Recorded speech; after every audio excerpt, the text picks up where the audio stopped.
depth simply using the computer screen, and what do I need to make sure that the needle's adjusted properly in order to engrave on my machine?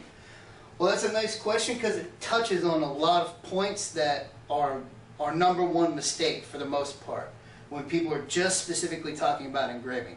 The cutter isn't set right and they don't know how to make the software either correct it or just have them both offset each other.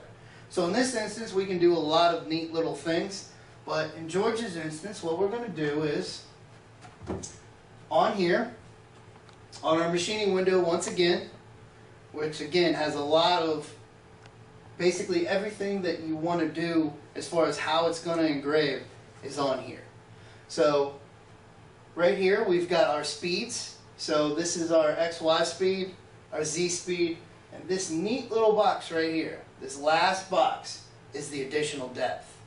So a nice way to set up your engraving screen itself is if you know what you're engraving. So let's say you're doing plastic or you're doing stainless steel or you're doing anything that you know you want a very specific depth set on it. As you can see, this is actually, well, it's kind of hard to see, but it's 0.000. So at this moment, the computer says, I don't want to add anything additional. I'm going to go, all of my depth's going to be off the machine. So what we're going to do right now is we're going to show you a neat little trick that you can do for any material. So we've got our machine. In here we've got a piece of plastic. Alright, now this piece of plastic is 3-ply Gravoply, which means it's got 3 colors. This is all blue. Alright, and then underneath here is a red layer and then a white layer. So you got 3 layers. I'm going to show that in a second. Alright, so for George's instance, and anyone out there that's having issues with depth, what we're going to do is I'm going to show you how to set the cutter at perfectly 0 for what you're engraving. So you're going to bring your head assembly out to your product just like you normally would. So George knows how to do this already, as anyone would that knows how to engrave. If you don't know how to get to this point, you can go again once to our YouTube show and look at all the previous videos where we do beginning steps on how to even get to this point. What we're going to do is we're going to bring the Z down and we're just going to drop our cutter right on there. Alright? Lift it up a little bit so you guys can see it better. Alright, so here's our cutter. Alright? We're going to drop it down on and it's going to touch the product itself. Alright? So right now, this machine at this depth is perfectly 0. It's not cutting into anything and it's not doing anything. So we'll go ahead and tighten this on here.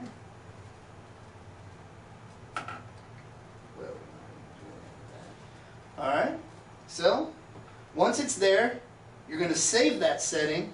So in this instance, we've done the Z. We're going to save the Z.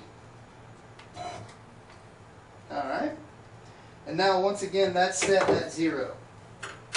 So we're going to come back over here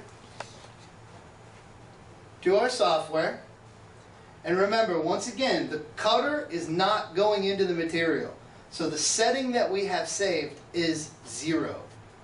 Alright, now we're going to use our additional depth, which is what George is curious about, which anyone who's engraving plastics or anything, any kind of 2-ply, 3-ply, this is the easiest way to do this. Set your cutter to 0 just like we just did.